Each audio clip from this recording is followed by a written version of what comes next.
بسم الله الرحمن الرحيم والحمد لله رب العالمين والصلاة والسلام على المبعوث رحمة للعالمين سيدنا محمد وعلى آله وأصحابه أجمعين أما بعد تقبل الله منا ومنكم عيدكم مبارك كل عام وأنتم بخير. Alhamdulillah, donc on remercie Allah subhanahu wa ta'ala de nous avoir permis de passer ce mois du Ramadan et on demande à Allah subhanahu wa ta'ala qui nous permettent d'avoir augmenté notre connaissance vis-à-vis de lui. Parce qu'en réalité, mes chers frères et mes chères sœurs, en ce moment, comme vous avez pu le remarquer à travers donc, les assises du Ramadan en mode soufi, que ce mois qui nous a laissé et qui m'a enfin, franchement, je ne me souviens pas avoir été aussi triste d'avoir quitté un Ramadan comme cette année. Alhamdulillah, au bout de 20 ans, mon 20e Ramadan, on va dire, et c'était le meilleur de ma vie.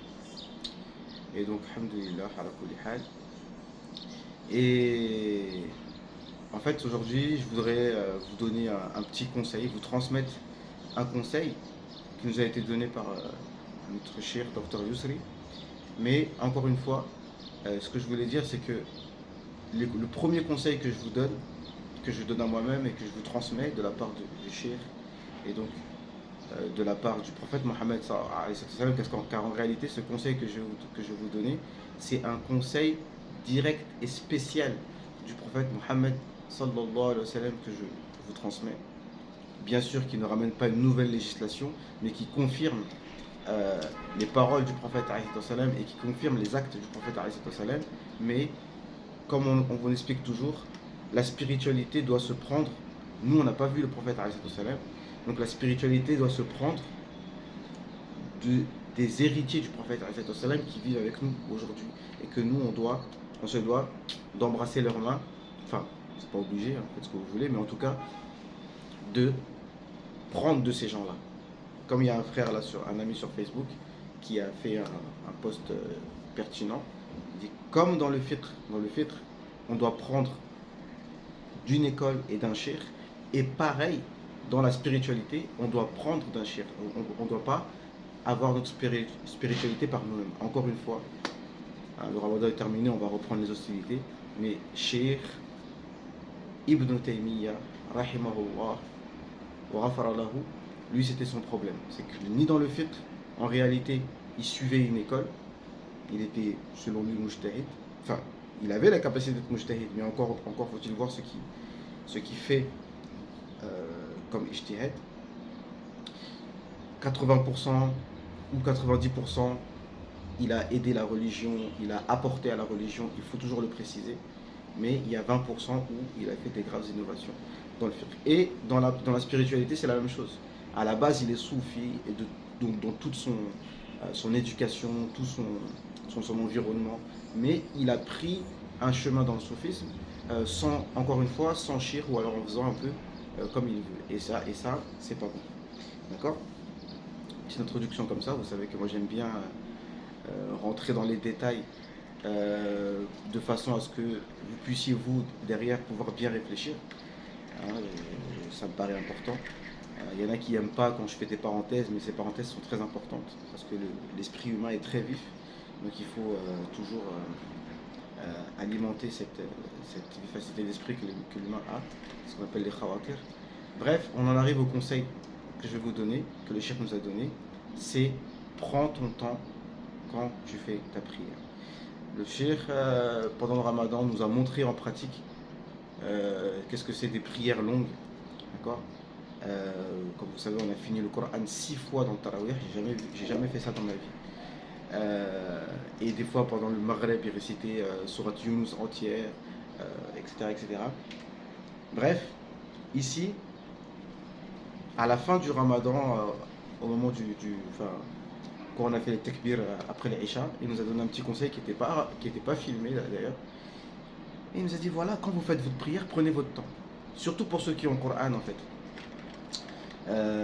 Par exemple, un frère m'a posé la question comment je connais 5 juz, 100 pages du Coran, 10 hizb, comment faire pour réviser. Bah écoute, c'est dans la prière. Mais après, ça, c'est des bails des gens pieux, ça. Tu vois. Et c'est-à-dire, surat Ahqaf, que ce soit dans tes fards, si tu fais tout seul, ou dans tes nawafil, surat Muhammad, sallallahu alayhi wa sallam, surat Fath, tu lis tes sourates dans les grandes sourates, parce que je vais être obligé d'être sincère avec vous, mais je ne vais pas faire le pieux. La plupart du temps, personnellement, quand je prie, je fais Asr, Qul Wallahu Ahad, Kawthar, Kafirun, Idha Ja'a Nasrullah wal Fath. Ça vient automatiquement en fait. Allahu Akbar, Idha Ja'a Nasrullah. Je ne vais jamais penser à rentrer dans une grande sourate, malheureusement. Je ne devrais pas le dire, mais c'est la réalité. Alors le cheikh nous explique. Ah, il y a les frères qui arrivent. Je fais une vidéo, les frères. Non. Non. Donc, le cheikh il nous a dit, quand il était petit en plus, donc je transmets ça, il nous l'a dit, je le transmets, histoire de montrer que ça c'est un conseil qui vient directement du prophète alayhi salam. Il était jeune, hein, il était au collège. Et comme vous savez, tous les petits, hein, vous savez, Allah protège tous nos enfants. Mon grand-fils, il a 13 ans. Et on voit comment ils sont, les petits. Moi, je ne devrais pas le dire, mais je vous le dis, des fois, tu le réveilles le matin pour prier. Il est énervé.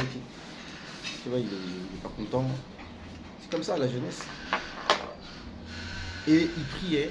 Donc, il avait cet âge-là. Il priait rapidement et tout. Et il a vu ensuite le prophète en rêve, il lui a dit, en Ammi en plus. Ya Walid, salli birrah, salli bishouï. Très doucement, prends ton temps. Et depuis ce temps-là, il prend toujours son temps, le cheikh. Donc ça, c'est un conseil directement qui vient du prophète. Et le prophète, de toute façon, dans sa vie, et dans sa parole, et dans sa vie, et dans ses actes, il le montrait.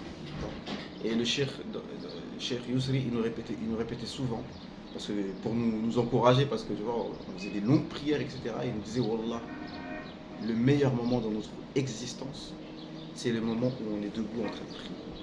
قائم يصلي فنادته الملائكة وهو قائم يصلي في المحراب أن الله يبشرك بيحيى. Zacharia, Allah Azza wa Jal l'a informé que les anges sont venus lui parler lorsqu'il était debout en train de prier. Il demandait un fils à Allah subhanahu wa ta'ala, quand on a vu que Mariam,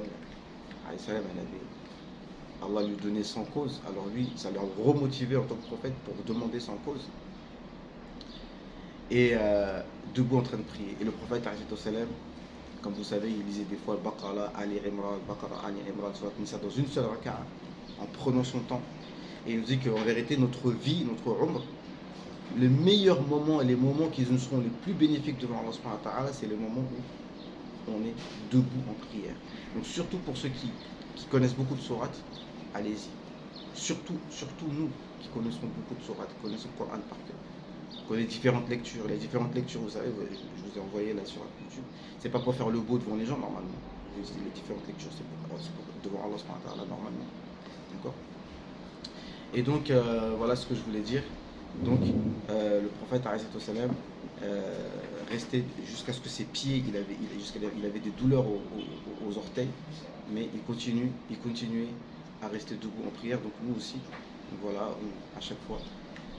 On doit faire ça. Et il nous disait le cheikh, donc à chaque fois que tu fais ta prière, que ce soit les sunnas du asr, les sunnas surtout pour les femmes, enfin les femmes et les hommes, tous, parce que des fois on prie pour prier. Donc il nous disait comme ça, khudh ma'nan jamil.